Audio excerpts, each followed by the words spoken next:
Hey, how's it going, everyone? Jeff Johnson from the Gazette here, decked out in my nice pink Tommy Hilfiger shirt. And Jeff Linder, Natalie clad in a black t-shirt. Is that what you got? Black Green? Iowa State Stingers quarter zip. Oh, very nice. Very Yeah, nice. circa 2020. So Wow. Awesome. We are here pro- to talk a probably little bit. one of my newest articles of clothing. Is that right? And it's only You, 3 years old, so you know vintage me. clothing. I love it. I love it. Vintage clothing. So we're here to talk some hoops, boys and girls, maybe some Iowa women's hoops overall here, college on the college level, in what we are going to call, after many nice, wonderful suggestions, the Call It Both Ways podcast. And Josh and John from the Iowa City Official Association, we're still waiting for that check so you can be the official sponsor of this thing, by the way. So it was John Matthias's suggestion to have us call it both ways. But we had a lot of good ideas from folks out there, and we've done this for multiple years, Lindy, and just never really got anything that Nothing stuck. ever stuck, did it? No, not a thing. So I think we're gonna do it, call it both ways, which I like, and I think Jeff likes Yeah. too. So It goes well with what we hear just about every Tuesday and Friday night. did you get it Tuesday night? Did you hear I it? don't think so. I don't No. think so. If I did, I wasn't paying attention, which is probably for the best. The less I Yes. pay attention, the less I have rabbit ears, the better off I usually am. Absolutely. I didn't even get through the sophomore game Tuesday night without hearing it. So, and then repeatedly through the varsity game. So, I had the Cedar Falls student section not calling anybody out because it was multiple. It wasn't them, just them, but they were kind of sitting behind me on the scores bench at Kennedy the other night. So, heard a lot of things. Heard a lot Mm-hmm. of. Hey, while we're talking about chants and stuff, I heard the overrated chant go about twice through, right behind the Clear Creek bench. It was, I think, mostly the JV girls from Clear Creek Amana after it was clear that they were going to beat Solon. And the coach, PJ Sweeney, just turned around and gestured and basically said, knock it off, which I thought was awesome. Very much so. Um, yeah, I never understood that. Yeah. There's a lot of those I don't understand. You can't do that. That's one I don't understand Yeah. because, well, the You person just can. literally just did that. Yeah. Okay, may have been a violation, but they did Yeah. just so. Anyway, we kid for the most part. Uh, Jeffrey, why don't we start out with we'll go girls first, women Sure. first, girls Sure. first. You've had a week more to your season on the girls' side than the boys have, and you've got rankings and everything. The boys don't yet, so where do you want to start? Well, I guess we'll start at the top. We're down to just four girls unbeaten right now, I think. Wow, Clear Creek Amana, Mount Vernon, Jessup, and North Fayette Valley, I think is all that's left. So, any of those a um, surprise? what's that? Any of those a surprise? No. No. I guess, North Fayette Valley, but I'm not sure they've really played anybody yet. They've got MFL tomorrow, so that'll be a nice test for them. Um, the WAMAC teams are going to knock each other off, and so far they've been taking turns knocking off teams from the MVC. The WAMAC is 8-2 against the MVC so far, which I think says quite a bit about both leagues at this point. Um, there's going to be two or three teams on both sides of the WAMAC that are going to be very good. I'd say Marion's been a nice surprise. They're 7 or 8-1 right now.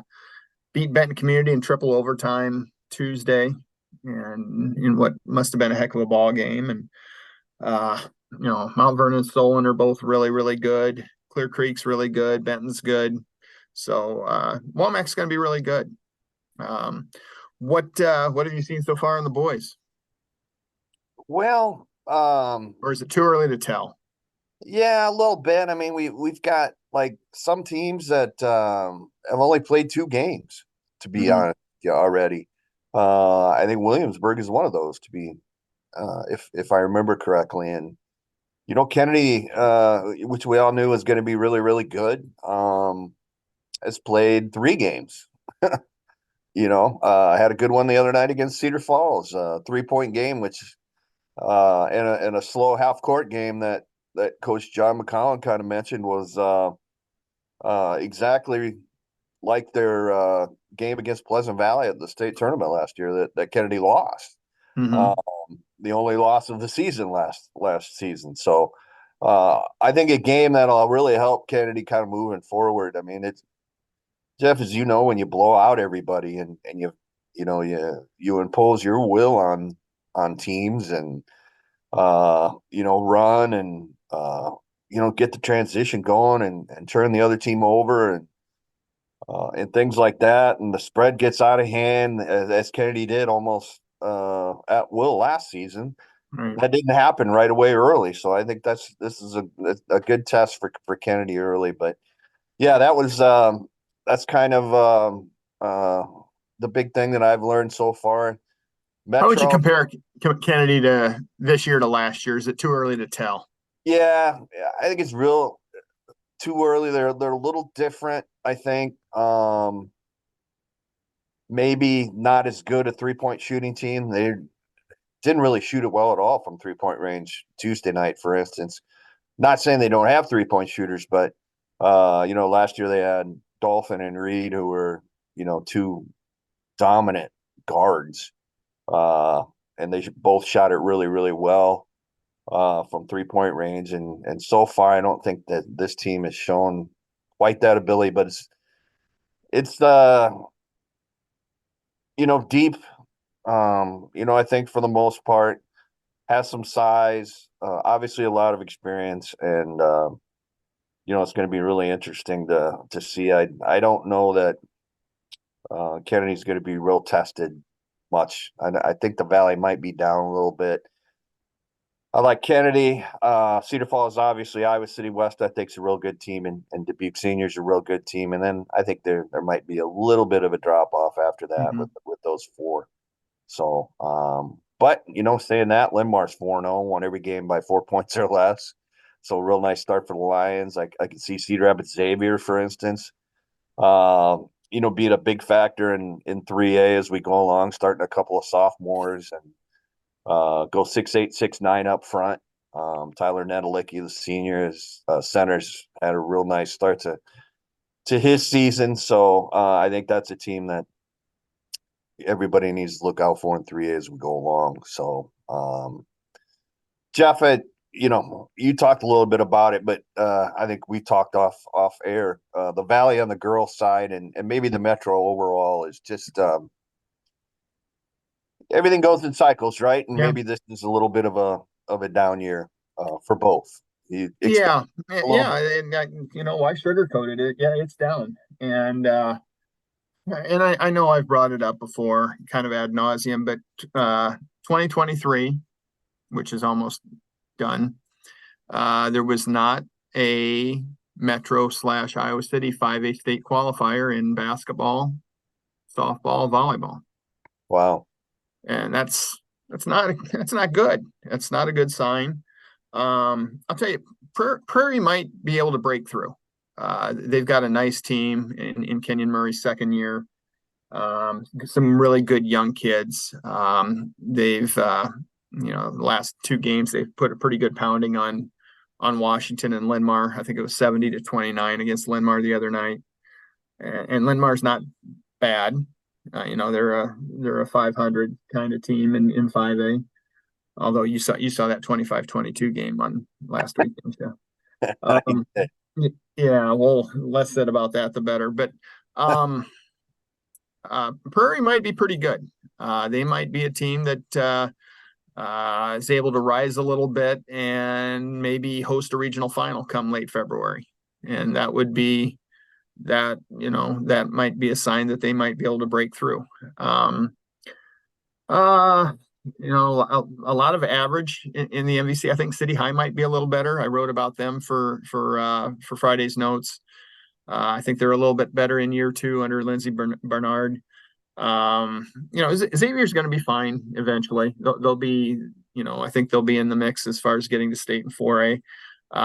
Western Dubuque was a 5-win team last year, but I wouldn't be surprised if they won 14 this year. I think they're probably a good contender to win the Valley Division. I think Cedar Falls is probably the best all-around team on either side. I think Wallert's going to be a handful in 3A as well.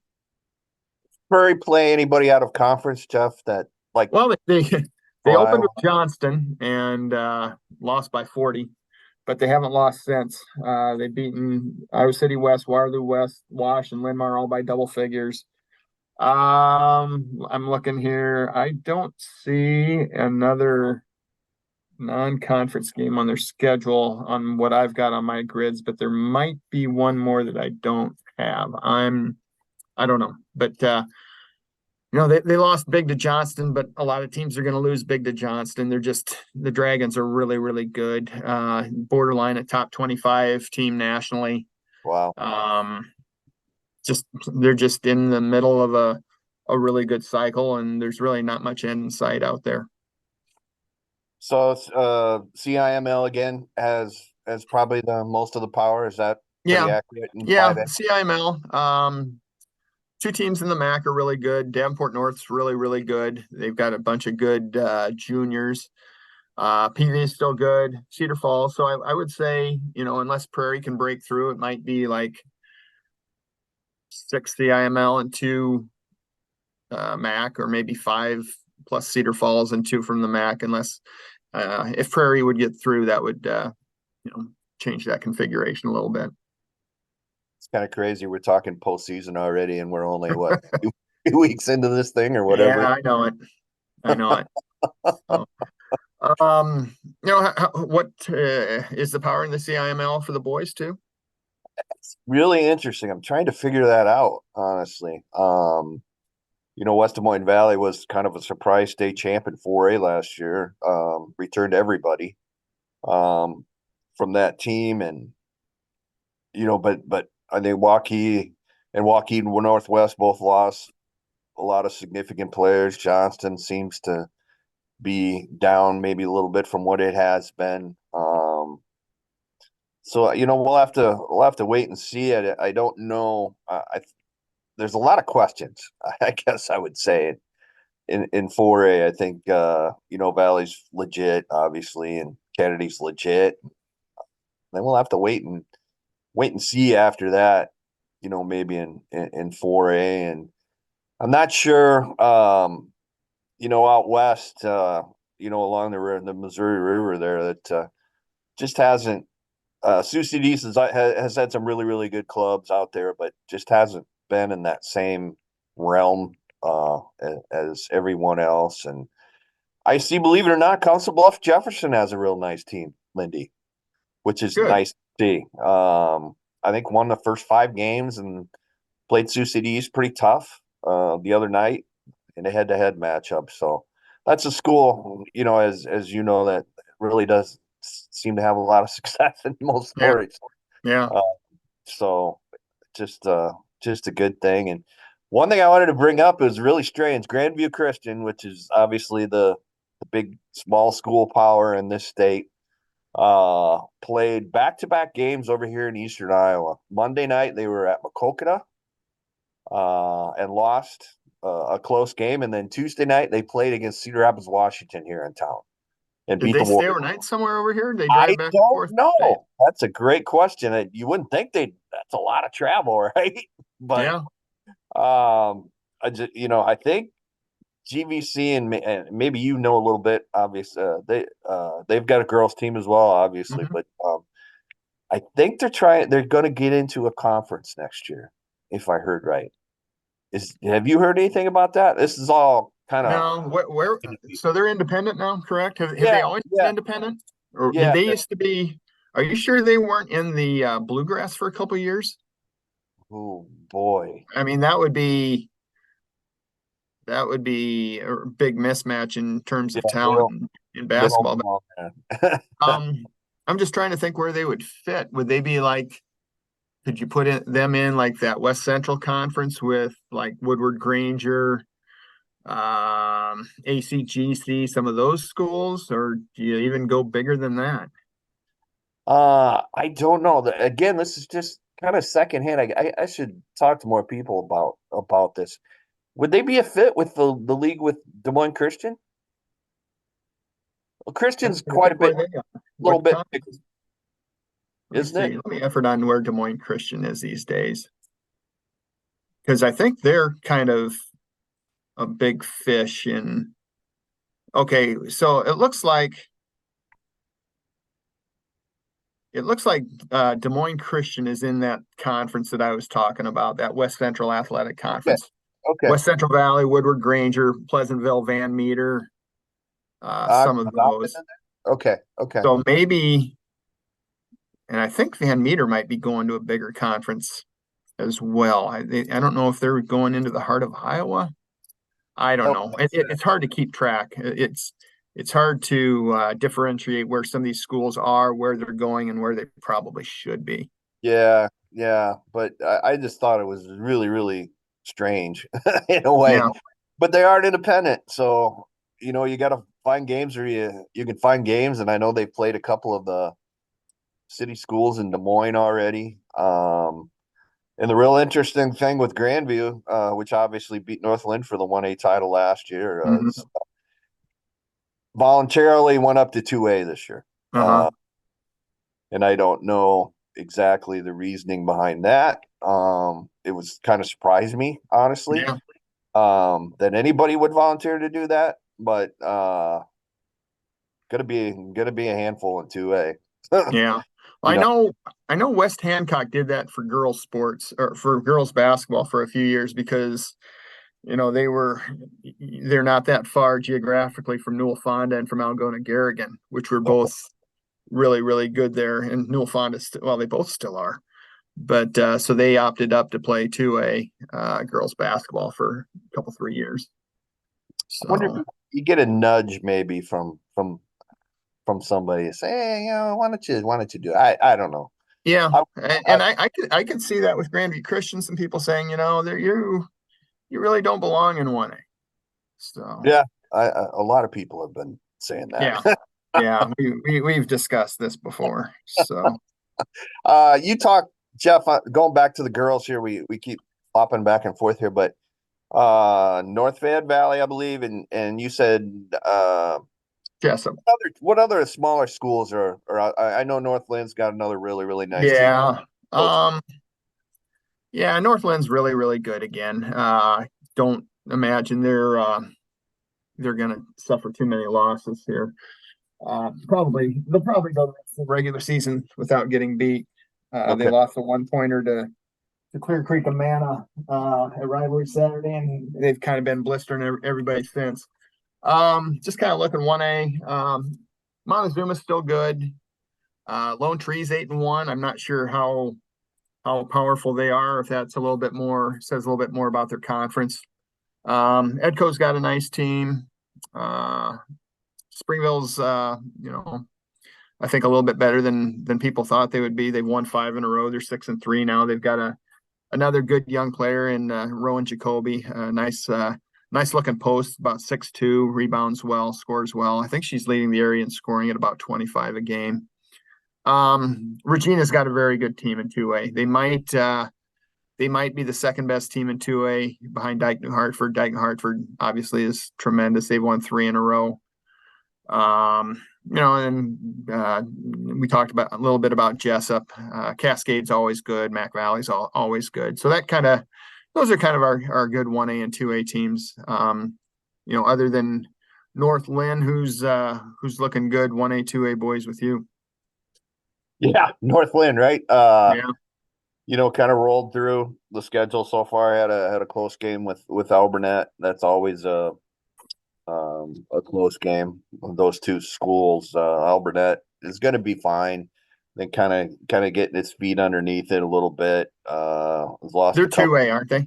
Yeah, yeah. They are. Makoka's got a real nice team in 3A. That's undefeated. So far and been playing without one of its multiple year starters who got hurt the other night in a game against Cascade that had to be postponed. He ran into the bleachers from what I was told, kind of head first, and was hurt pretty badly, but uh,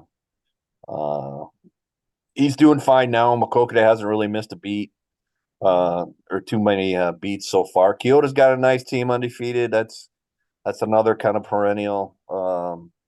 perennially good program. 7-0, plays Linville Sully tomorrow night, which is 6-0 down there in the Sickle, the South Iowa Cedar League, and wrote something for tomorrow. Just posted online on Decorah, which has a really really nice team as well. Kind of a unique deal. They went to state 2 years ago for the first time, and since the 1970s. Has all state kid back in Ben Bachman, who's a senior wing, and there's like, I don't know, four or five seniors. Then they've got a point guard, Trey McCain, who missed all last season with an ACL tear. He's trying to work his way back. He's back in there. They got Zach Driscoll, who was an all-state player in 2A at MFL Marmac. He transferred in, and then they've got Kale LaFrance, Rafe's oldest son, who's a 6'11" sophomore. So they've got a lot of really, really good parts, but they really haven't played together a whole lot yet. So that's a team that should be really, really good and should continue to get better and better as the season goes on. And already undefeated, and it's beaten Western Dubuque Wahlert, beat Crestwood the other night by 60. So that's another team that yeah, I think you really need to look out for. And Monticello again, another, how it is. You got the powers and Yeah. the girls on the boys side, programs that have been established and built. 6-0 Are Monticello they is 2A or 3A this year? They kind of been going back and forth. 2A, I believe. And it's interesting. Iowa City Regina's won 5 in a row, and that's where Paul Runquist went, who won a state title at Mount Pleasant, and then was associate head coach with Steve Bergman over there at West for 5-6 years, and he decided to take the Regina job this year, and Regina with a nice win over West Branch Tuesday night, which is another team with outstanding guard named Holden Arneman. Regina's won 5 in a row, and looks like it's got some things going too there under Paul, which doesn't surprise me. He's a great coach. So, Jeff, individual wise, if folks wanted to go out and watch a girls' game somewhere, maybe give them an idea of some of the top talent, either small school, big school, whatever. Yeah. The best player in the area is probably Kelly Levine from Solon. She's gonna go play at Iowa next year. She's got a complete game. She's a really nice ball player, about 5'10" ish, 5'9", 10, 11, somewhere in there. Libby Fandel, Cedar Rapids Xavier.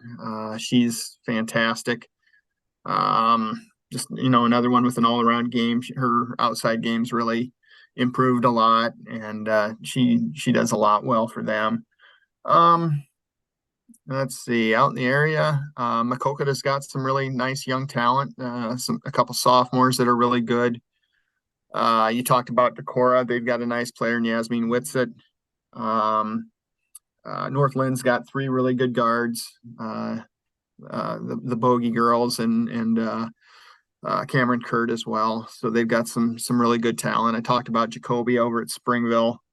I'd say that's a pretty good start. And um, I don't think you can shake a stick at a Womack school and not find some pretty good talent at any of those schools. That's good. That's good. Yeah. Should we talk a little bit Iowa women, or is there Yeah. any Yeah, on I the had. I'll tell you, and this kind of ties the preps and the women together. I really got lucky schedule wise. I went up to watch Iowa Wisconsin on Sunday, and I looked on the schedule before the season started, and McFarland and Verona area were playing against each other, and they both have a an Iowa signee.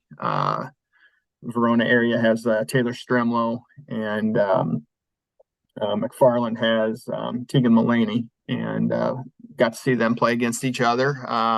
Mullaney had 32 points, I think. Verona had the better team, though. They won the game. Stremlow did a little bit of everything well. I think she scored 17. They had another girl that scored 31 that's going to St. Cloud State, and she's really good too.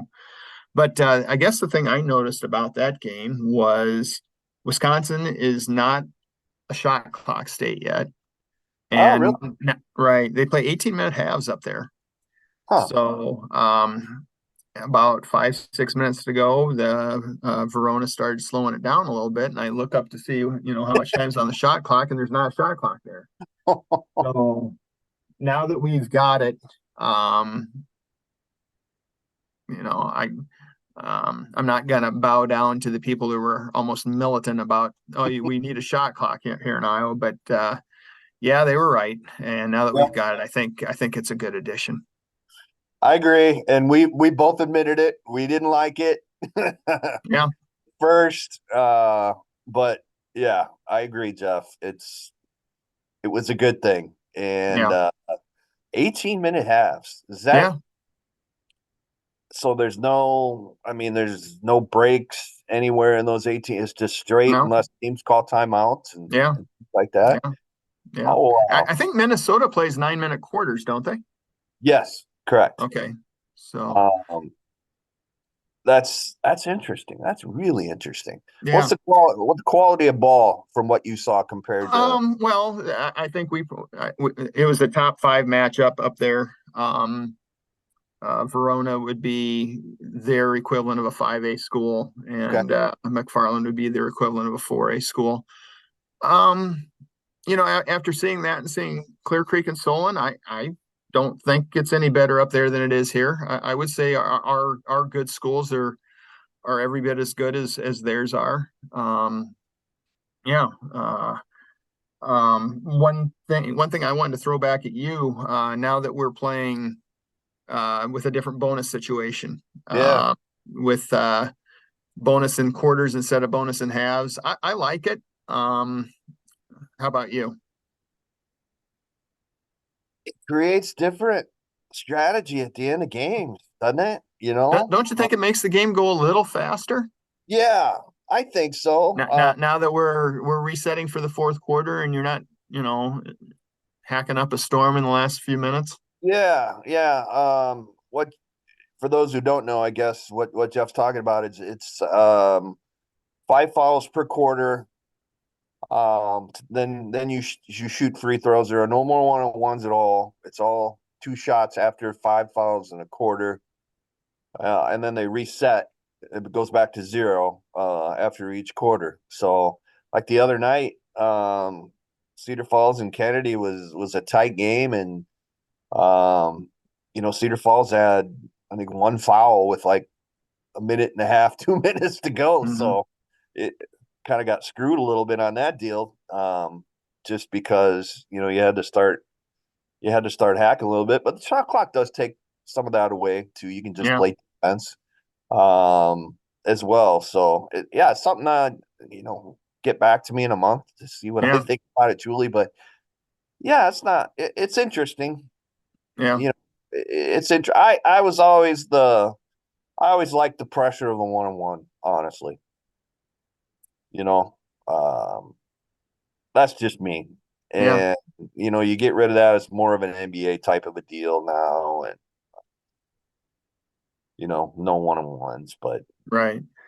it, The one thing I hope they don't adopt is the advance the ball after a timeout that they've got in the women's game. I'm kind of a firm believer that you need to earn those 94 feet and not get 50 of them handed to you just by calling a timeout. I 100% agree with you on that. You think that's something that could happen? I don't think so. I hope not. It's in the women's game now. So you see, the teams that are calling timeouts, even if they're ahead, are the team that has the ball at the end of a game instead of a team calling timeout after they score. So um, I'm not wild about that, and I hope we don't see that anytime soon at the high school level. Now that you saw the halves in high school, what do you like the quarters and instead of the bigger halves? Yeah, probably. I'll tell you, I like the quarters in the women's game because it's one less TV timeout per half. Sure. Um, yeah, I prefer the quarters. I don't know why. I guess it's an added timeout in there for both teams, but just a chance to rest. So We were talking about Iowa women. I guess we got on recruiting a little bit, but obviously the loss to Kansas State surprised a lot of people, but mhm. Iowa was able to come back and avenge that loss, and seems to be playing real good basketball again right now, Jeff.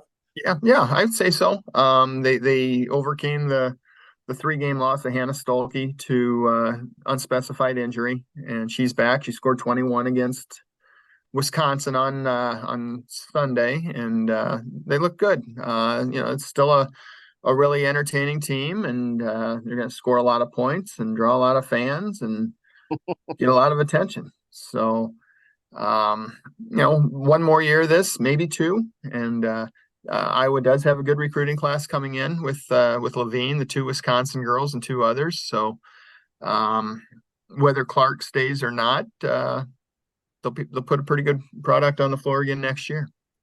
I was reading Greg Doyle is one of my favorite columnists He's from the great. Star, and he had a really good, interesting column. I don't know if you read it the other day I, about. I didn't have access to it. I wish I did. I'll see if I can get you it just about Caitlin Clark and what she would mean to Mhm. uh, Indiana, Indianapolis. Women's the growth of women's basketball and what he thinks could be. He thinks she's going to be great for the WNBA, Mhm. Yeah, essentially, yeah, as she's been for the college, the women's college game. I mean, can you see that sure. she'll continue this stardom? When she goes to the pro ranks and maybe Well, yeah, the because profile of WNBA. yeah, wherever she goes now, fans follow her. They're sold out at Northwestern, which their women's teams really kind of hit rock bottom the last 2 or 3 years. They're sold out at Minnesota already. I think they're sold out at Rutgers. Places that don't usually get big crowds, but they want to see her. They want to see the Hawks, and um, the crowd up at Madison was probably 60-40 Wisconsin, but as far as decibel level, is probably 70-30 Iowa, just Really, because the people that were, I mean, there's a lot of people that bring their kids to games, young daughters, some young sons that want to see her play. And she signed another endorsement deal the other day with Gatorade, and Halas called her the Pied Piper of women's basketball, and I think there's some truth to that. And she recognizes that, and she embraces that, and she is a good role model for young kids. unless those deals with Gatorade and things like that, those aren't going to go away once you turn. No, it's not a deal. And at face value, she's better off staying because the NIL money. But that's going to go with her. She's going to get endorsements at the pro level, as long as she continues to play at a high level, and she will. I mean, she's not going to be somebody that's just barely going to make a team. She's going to be. I don't know if I'd say she'll be a team's best player immediately, but I think she'll become the face of the franchise on the billboards and all that stuff, whether it's in Indianapolis or Seattle or wherever she ends up going. Whether she should go or not, I don't know. I'm not an WNBA analyst. I'm not a big time college basketball analyst. I don't know how her talent would go to the next level. I know she'd be a fit though for somebody. as a reporter who's been in on this from the beginning, Jeff, can you kind of inform or tell the people what it's been like to see this? I wouldn't say it's a circus because it's not a circus. A Yeah, circus has a bad it's connotation, but it's yeah, been something. Um, it's you been a wild ride. How's that sound? sure. Yeah, I understand but you know, Iowa's slogan this year, when they have the introductions and stuff like that, they've got every school has it now after the opposing team is announced, and they have the stuff on the big screen and all that. Well, their motto is "Welcome to the show," and that's what it is. It's and the lead show person is, it's not Lisa Bluter, it's Caitlin Clark.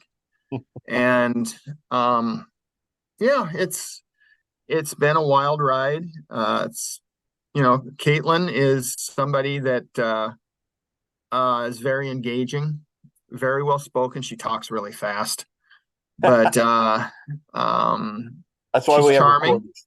Yeah, that makes it harder to keep up. But she's charming, and I understand why people embrace her. And it's not just why, it's not just her basketball ability. I mean, you go to a game, and afterwards she's trying to sign everybody's shoes or everybody's shirts as fast as she can, and she can't please everybody, and she can't please all of the media. I know she's got a lot of responsibilities. I wish she was a little bit more accessible. That's not her fault.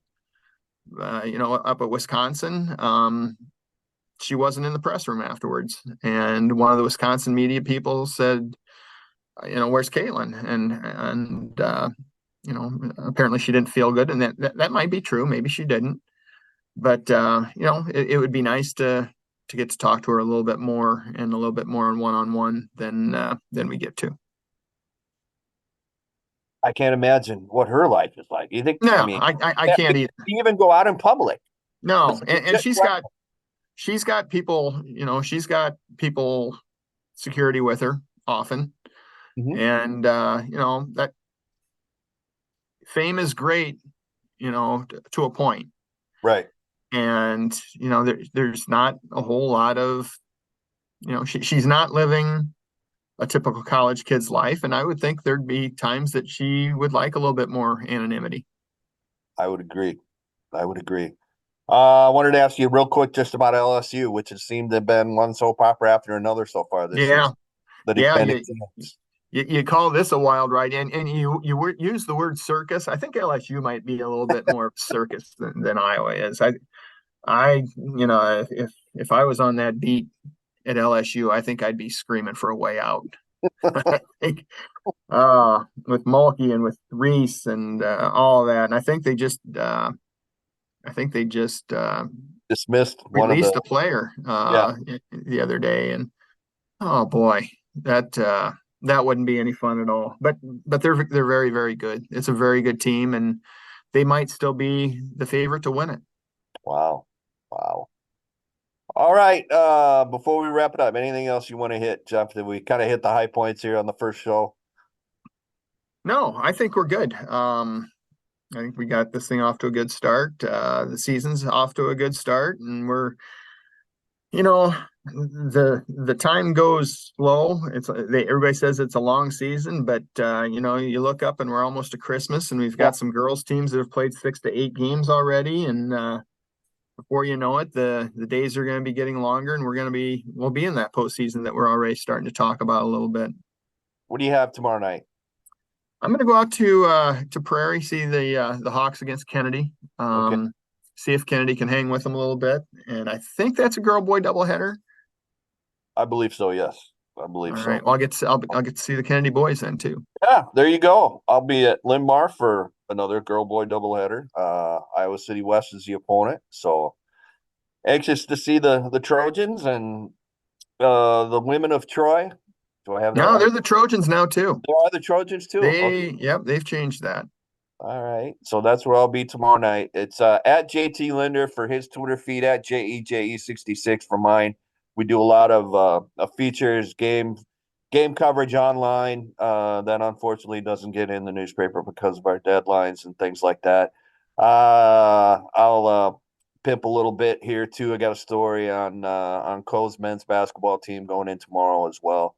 Off to a 10-1 start after that kind of Cinderella finish last year, where um, they made it to the NCAA tournament as the sixth and final after being a sixth and final seed in the American Rivers Conference, and kind of springboarded into this season. So that'll be in the paper and online tomorrow, and I guess we called it both ways this time, didn't we, All Jeff? right. One last thing.